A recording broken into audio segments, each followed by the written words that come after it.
Vamos agora para a segunda parte da estrutura conceitual, parte 1, que nós falaremos sobre características qualitativas fundamentais da informação contábil considerada útil. Naquele rol de questões que nós fizemos na nossa primeiro slide do vídeo anterior, alguma das questões colocadas era a seguinte: que tipo de situação, que tipo de características a gente poderia falar que constaria numa demonstração financeira para nós identificarmos como uma informação contábil, uma demonstração contábil de qualidade? Começaremos a falar sobre isso, também tendo como base o CPC 00. O que são as características qualitativas da informação financeira útil? São justamente aquelas características qualitativas que fazem com que aqueles usuários que nós falamos que nós devemos prioritar, investidores atuais e potencial, credores por empréstimos e outros credores, e que eles vão identificar como características que dá qualidade à informação e que faz com que elas sejam úteis para esses grupos. Se essas informações financeiras tiverem tais características que nós vamos elencar, significa que elas estarão mais próximas de serem úteis para esses grupos que nós colocamos como prioritários. Bem, para a gente falar que uma informação ela é útil, a primeira questão que nós precisamos aplicar é a regra geral do custo-benefício. O que é a regra geral do custo-benefício? O custo da geração da informação ela não pode ser superior ao benefício gerado por essa informação. Isso eu estou falando não é para quem elabora a informação, não é benefício para quem elabora a informação, é benefício para quem utiliza a informação, investidores, atuais e potencial, credores por empréstimos e outros credores.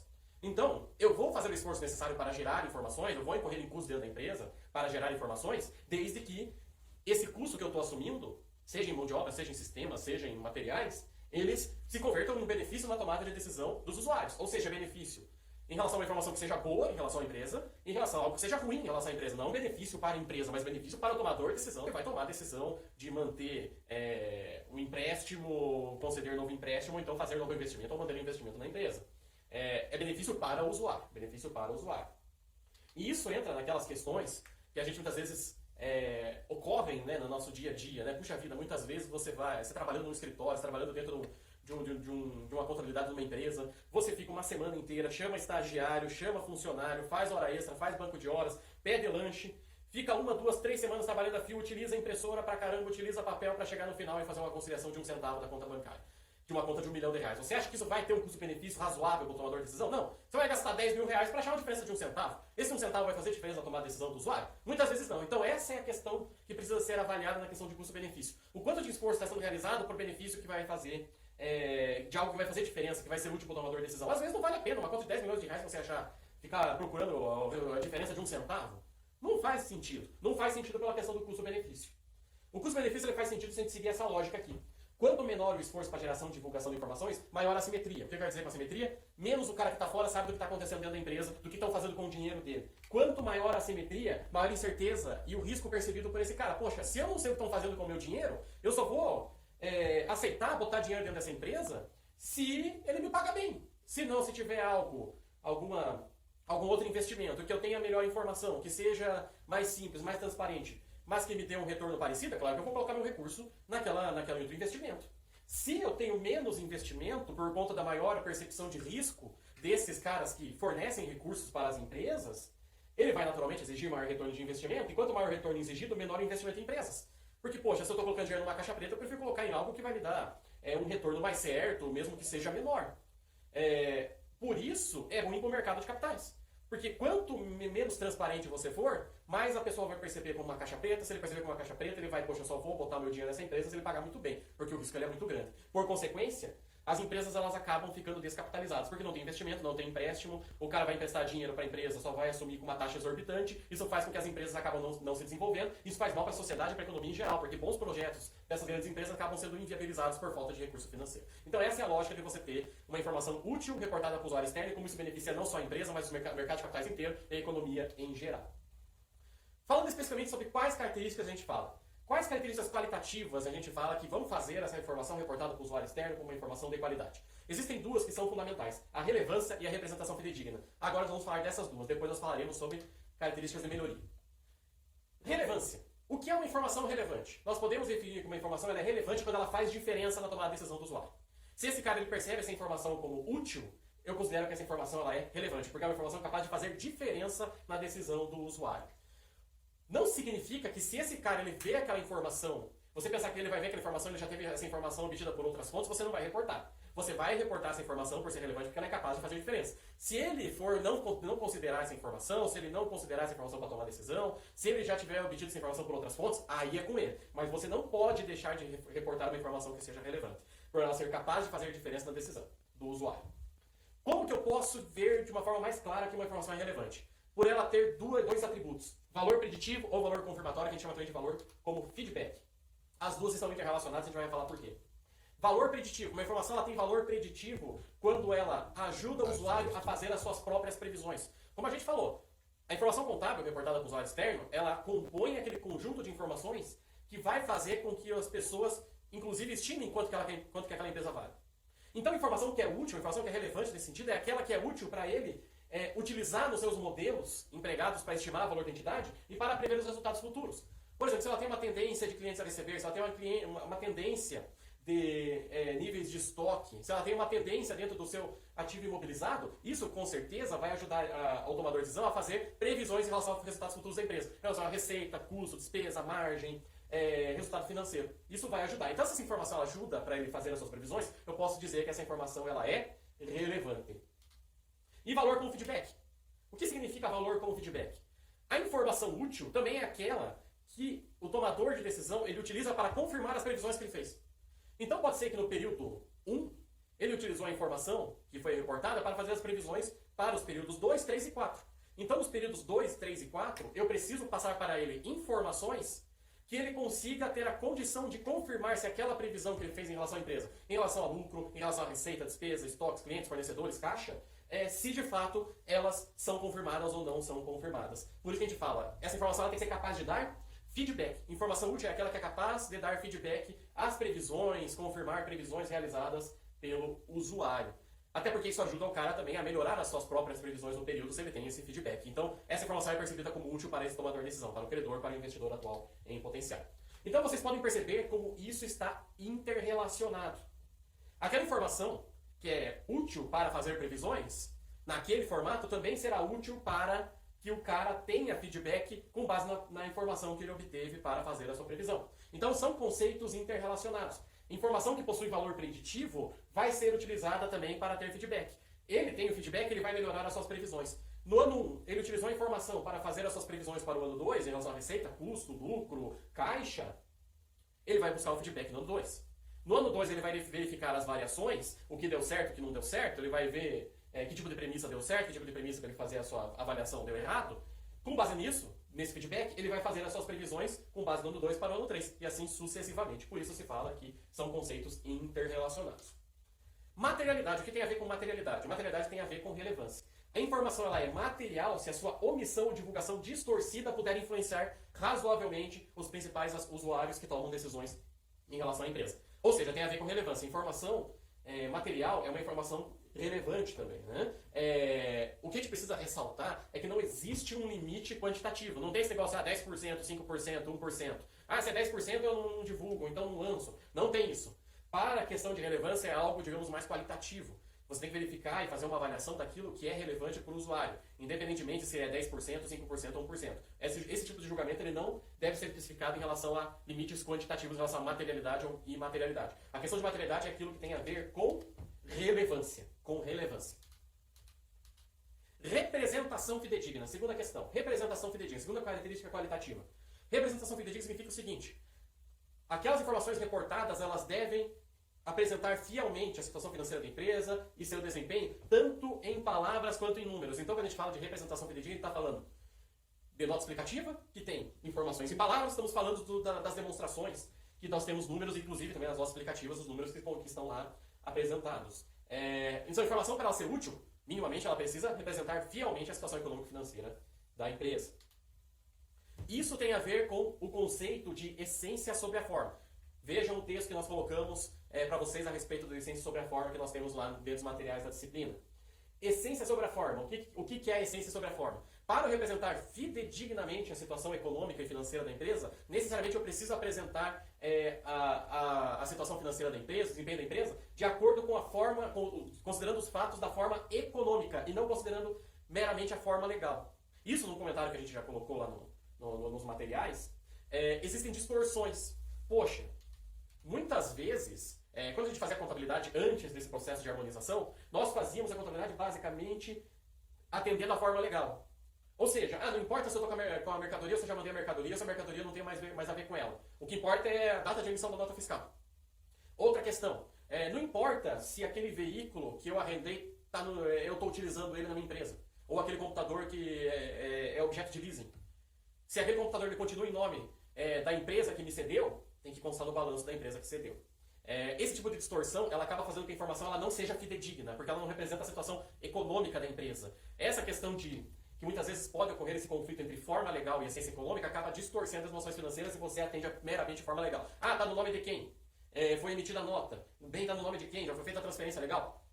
Essa é uma questão secundária para demonstrações financeiras. O que importa é a essência econômica. Quem está usufruindo daquele ativo? Quem que vai ser exigido daquele passivo? Esse tipo de informação é que vai fazer com que a empresa consiga representar fidedignamente a sua situação para o usuário externo. Por isso que a gente fala da questão da essência sobre a forma. A essência econômica das transações deve prevalecer sobre a forma jurídica, para que a informação ela seja representada fidedignamente. Ou seja, ela não é uma característica qualitativa, a essência sobre a forma, mas ela se relaciona com a característica qualitativa da representação fidedigna. Ao longo da disciplina veremos vários exemplos.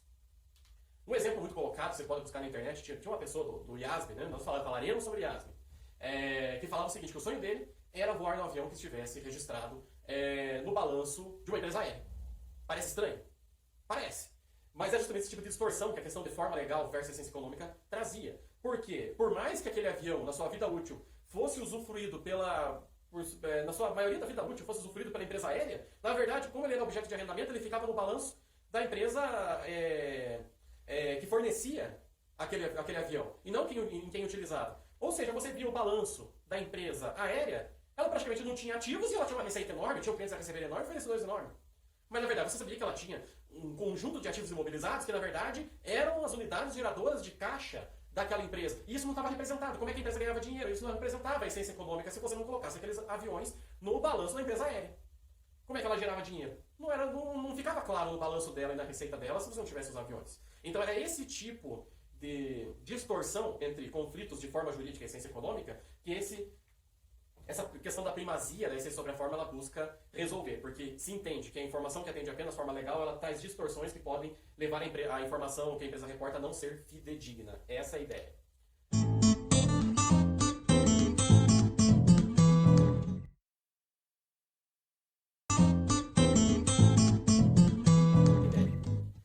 Representação fidedigna, para você conseguir melhor operacionalizar esse conceito, nós vamos lembrar de três termos. A informação para ser fidedigna, ela precisa ser completa, neutra e livre de erro, concomitantemente. Informação completa, ela precisa compreender todas as informações necessárias para que o usuário compreenda o que está ocorrendo com a empresa. Quando eu falo informação completa, não é só a linha e o valor. Isso remete principalmente à nota explicativa. A nota explicativa ela tem que ser completa o suficiente para que a pessoa saiba o que está acontecendo no patrimônio da empresa. Se você vê, por exemplo, num grupo de ativos, várias características vão estar colocadas nas notas em relação a determinado ativo. Né? O ativo imobilizado, propriedades para investimento, vai ter lá descrição de natureza de ativos, retrato numérico de cada classe de ativos, formas de mensuração, critérios de depreciação, taxas utilizadas. Essas informações já são úteis para que o tomador de decisão consiga compreender por que o patrimônio da empresa está se comportando de tal forma. Então, quanto mais completa a informação, mais útil é a informação e maior também a percepção de fidedignidade do usuário, para ele ter maior confiança que aquela informação ela realmente procede, ela tem um lastro de realidade. Neutra. Nós já falamos sobre viés. Nós não colocamos o valor da empresa para evitar o viés. A informação, portanto, para ela ser fidedigna, ela tem que representar a situação da empresa de forma neutra, não é tendenciosa. Quando eu falo neutra, não é tendenciosa nem para um lado e nem para outro. Ou seja, ela não é manipulada no sentido de favorecer a empresa, como também ela não é tangenciada para apresentar para o usuário uma situação mais desfavorável, uma situação pessimista. Ou seja, neutralidade é diferente de pessimismo e otimismo. Você tem que buscar tirar esses efeitos da emoção financeira, para que a pessoa consiga tomar informações com bases neutras que possam ser consideradas fidedignas. Então a gente fala de neutralidade, não é ser pessimista, não é ser otimista. É estar aí entre os elementos, não ser tendencioso. E a questão da prudência tem a ver com isso daí. A questão da prudência tem a ver com neutralidade.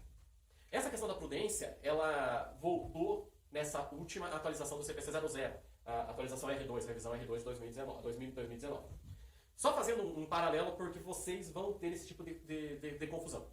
Nós falaremos sobre, no capítulo de harmonização contábil sobre os princípios de contabilidade, que antes eram conhecidos também como princípios fundamentais de contabilidade, que era, digamos, a base teórica que nós tínhamos na contabilidade brasileira antes da harmonização com as normas internacionais. Era uma resolução do Conselho Federal de Contabilidade que listava uma determinada quantidade de princípios. Na última versão, que eram 6 princípios, constava a prudência, o conservadorismo. Isso é uma quebra de paradigma importante também com a entrada da harmonização das normas internacionais de contabilidade. O que dizia o princípio da prudência? O princípio da prudência dizia o seguinte: se eu tenho 2 formas confiáveis de mensurar um ativo, para estimar o valor do ativo, eu vou sempre considerar o valor menor. Se eu tenho um passivo e eu tenho 2 formas igualmente confiáveis de avaliar aquele passivo, eu sempre vou avaliar aquele passivo e vou colocar o valor maior. Era essa questão que era colocada como prudência ou conservadorismo, da forma como se pensava a contabilidade antes da harmonização das normas internacionais. E esse princípio se chamava princípio da prudência ou conservadorismo. Com a entrada das normas internacionais, a prudência ela ficou de lado. E foi colocada, inclusive, na versão R1, claramente. A versão R1 é a revisão número 1 do CPC 00, a versão anterior a que nós estamos discutindo. Era colocado que a prudência ela é incompatível com a fidedignidade. Porque se a informação ela é feita com graus de prudência, significa que eu estou sendo pessimista, porque eu estou subavaliando ativos ou superavaliando passivos. Por isso eu estou trazendo distorções para os números que estão sendo colocados. É incompatível com a neutralidade, por consequência incompatível com a fidedignidade da informação. Isso era colocado claramente na revisão, no procedimento CPC 00. Depois isso aqui acabou ficando tranquilo e voltou a questão da prudência, o termo prudência, na segunda revisão em 2019, dezembro de 2019. Só que essa prudência não significa essa prudência que eu falei para vocês.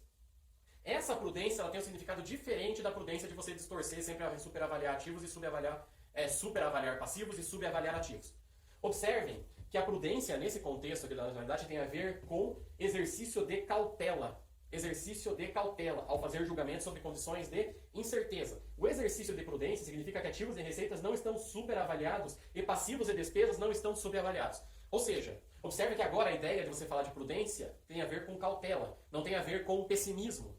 Mudou o significado dessa palavra.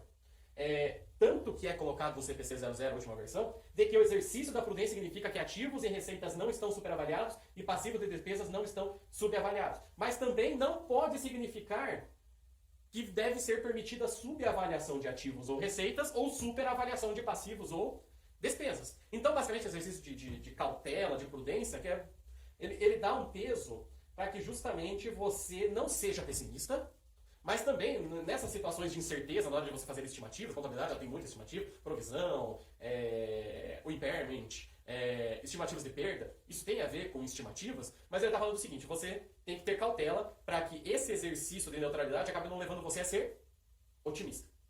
Então tenha cautela para, de repente, dentro dessas condições de incerteza, você acabar não sendo otimista.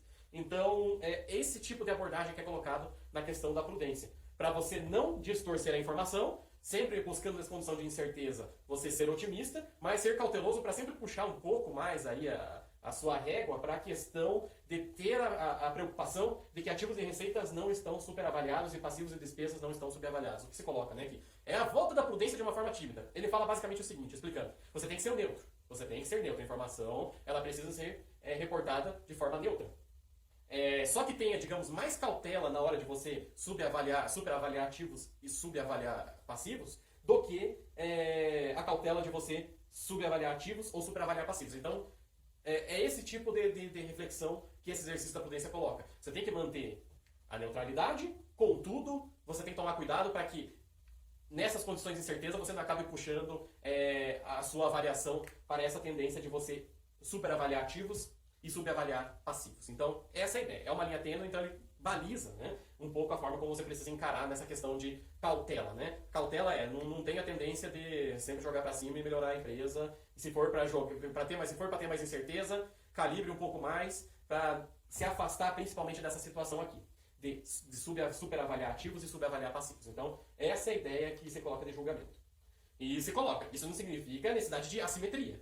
Não significa que você vai ter que fazer informação não neutra, mas, assim, apenas tome cuidado. Tome cuidado na hora de você fazer as avaliações. Veja, em primeiro lugar, se você não está superavaliando ativos e se você não está subavaliando passivos. Então é isso que ele coloca. Olhe primeiro para isso. Tenha essa cautela de ter esse cuidado de não superavaliar ativos e não subavaliar passivos dentro dessa questão de neutralidade, mas isso não significa que você vai distorcer de tal forma que você vai ser pessimista, como a gente pensava em contabilidade antigamente.